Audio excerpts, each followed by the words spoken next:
Jika menyebut salah satu sajian yang wajib terhidang di meja makan saat Lebaran, pasti sebagian besar orang akan menyebut ketupat. Baik dihidangkan tepat ketika Lebaran atau seminggu setelahnya, makanan berbahan dasar beras yang dibungkus dengan janur memang identik dengan perayaan Idul Fitri. Tetapi, jika kita bertanya pada diri sendiri, pernahkah kita membuat kulit ketupat secara mandiri? Inilah Kelurahan Cimahpar yang masuk dalam Kecamatan Bogor Utara. Sejak puluhan tahun lalu, Cimahpar tersohor dengan sebutan Kampung Kulit Ketupat karena mayoritas warga menekuni profesi pembuat kulit ketupat. Tak hanya ibu-ibu saja, bahkan kaum pria hingga anak-anak pun semua terampil menganyam pucuk daun kelapa. Atau itu banyak, hampir tiap keluarga. Dia Bapak lihat aja di tiap-tiap kampung, di tiap-tiap rumah nih ya, ada aja yang bikin ketupat gitu ya. Kalau yang jualannya sih nggak semua, cuma yang bikin aja gitu. Uniknya, tak ada yang tahu secara pasti sejak kapan kerajinan ketupat mewabah di kampung ini. Hanya saja aktivitas ini diperkirakan sudah ada sejak tahun 70-an. Ya itu sejarahnya, tiap Rebo Wekasan itu orang pada sedekah ketupat. Ya terpaksa ada seseorang yang mengembangkan untuk berjualan ketupat gitu. Iya. Cuma satu orang dulu mah. Cuman ya orang tua, dari orang tua lah gitu. Sekarang mah udah turun-menurun gitu. Ketika usaha kulit ketupat mulai berkembang, kerajinan warga desa Cimahpar pun mulai dikenal luas, sekaligus diminati banyak orang. Dalam satu hari, warga Cimahpar mampu menghasilkan ribuan kulit ketupat yang sebagian akan didistribusikan ke seluruh pasar di area Bogor dan Jakarta. Jika dirata-rata, omset dari masing-masing warga bisa mencapai 1 juta setiap hari. Alhamdulillah naik. Ya sampai bisa 1000 ketupat gitu. Kalau mau Lebaran tuh rame di sini. Alhamdulillahnya selalu habis. Kalau hari-hari biasa ke pasar 10.000. Kalau menjelang Lebaran itu paling murah 20.000 sampai 50.000. Meski terlihat sederhana, faktanya memang tak semua orang bisa dengan lihai membuat ketupat. Diperlukan ketelatenan tingkat tinggi untuk bisa menganyam lembaran janur agar kulit ketupat bisa terbentuk dengan sempurna. Ikatan demi ikatan harus pas, sebuah kemampuan yang hanya bisa didapat dari pengalaman bertahun-tahun. Iya, pengaruh. Jadi kalau kendor kan bisa keluar lagi gitu. Tapi kalau itunya seseg mah enggak bagus ya. Selain itu juga dibutuhkan bahan baku yang pas agar kulit ketupat tidak mudah hancur. Pasalnya, tidak semua janur bisa dianyam menjadi kulit ketupat. Biasanya dipilih janur yang masih muda karena warnanya yang bagus dan tidak mudah pecah ketika dianyam. Sebenarnya nggak ada kesulitan sih, cuman kita butuh kesabaran sama ketelatenan aja. Orang yang udah biasa gitu bisa nyampe 500, 700 sehari. Iya, sehari bikin 700. Daunnya pendek, kan kita bikin ketupat sumbul itu ya, yang lonjong itu kan susah, harus dicampur sama yang panjang. Kalau ini daunnya rapuh kan cepet putus atau basah.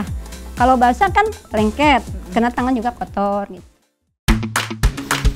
Tak hanya kulit ketupatnya saja yang sulit dibuat, bahkan proses memasak ketupat pun terbilang gampang-gampang susah. Karena jika salah tekniknya, maka bukan tidak mungkin ketupat akan gagal matang. Beras harus direndam dulu selama beberapa jam sebelum dimasukkan ke dalam kulit ketupat. Satu kulit ketupat hanya boleh diisi beras seukuran 3/4 saja.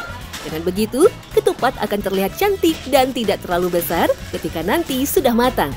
Setelah itu, ketupat harus direbus sampai tercelup air pada seluruh bagiannya dan dimasak dengan api besar.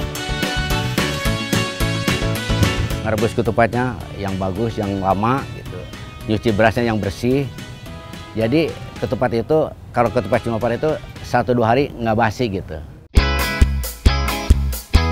Dalam banyak catatan, ketupat yang disebut kupat dalam bahasa Jawa punya makna ganda yang sama-sama penuh dengan ajaran mulia. Salah satunya adalah kupat sebagai akronim dari ngaku lepat atau mengakui kesalahan. Sementara yang kedua bermakna laku papat atau bisa diartikan sebagai 4 tindakan yang terkait dengan kata lebaran. Masing-masing adalah luberan yang artinya melimpahi, leburan yang berarti melebur dosa, lebaran sebagai tanda pintu ampunan yang terbuka, dan laburan yang bermakna menyucikan diri. Tetapi tak hanya ketupat saja yang punya makna mendalam, janur pun demikian. Merupakan sebutan untuk daun muda dari jenis palma besar, janur sudah dimanfaatkan masyarakat Nusantara sebagai bagian dari ritual adat. Bahkan sampai sekarang, janur kuning nyaris selalu hadir sebagai dekorasi pernikahan yang juga tak hanya dipasang sebagai penambah keindahan semata. Ditarik dari asal katanya, janur diyakini berasal dari kata jannah yang berarti surga dan nur yang berarti cahaya.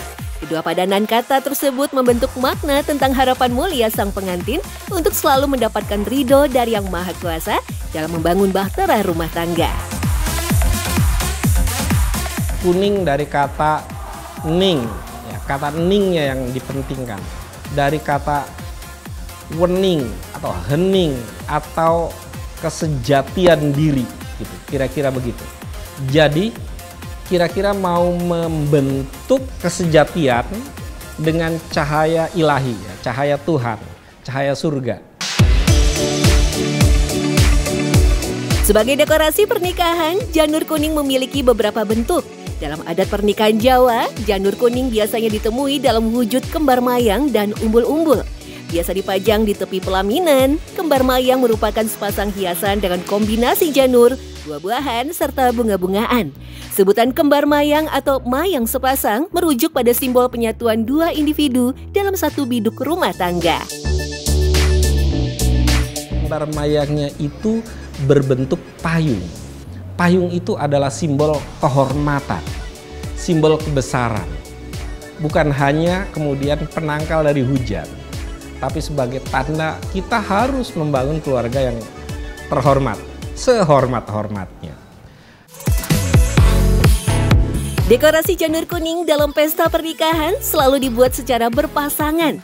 Janur di sebelah kanan sebagai laki-laki, sedangkan sebelah kiri sebagai perempuan.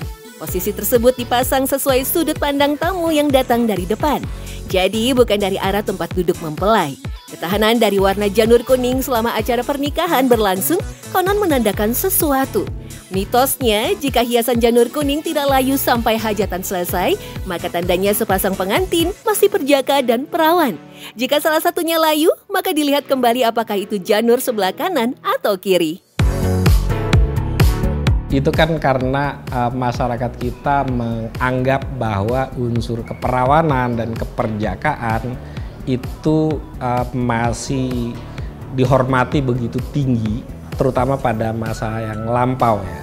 Sehingga kalau orang kedapatan sudah melakukan hubungan perkawinan duluan sebelum ada upacara perkawinan, pernikahan, mereka mungkin akan kena sanksi sosial, akan didenda, akan diarak, akan segala macam. Artinya sebenarnya hal itu adalah kontrol sosial. Proses pembuatan janur kuning untuk dekorasi pernikahan pun juga tak kalah sakral. Pemakaian gunting sebisa mungkin dihindari dan janur pun cukup disuir dengan tangan. Menurut keyakinan orang dulu, hal ini bertujuan agar pasangan yang akan berumah tangga tetap tabah dan sabar meski banyak rintangan dan hambatan. Terlepas dari segala mitos yang menyertai, tentu semua sepakat jika paduan ketupat berbungkus janur telah bertemu dengan opor, maka kemenangan pun telah diraih.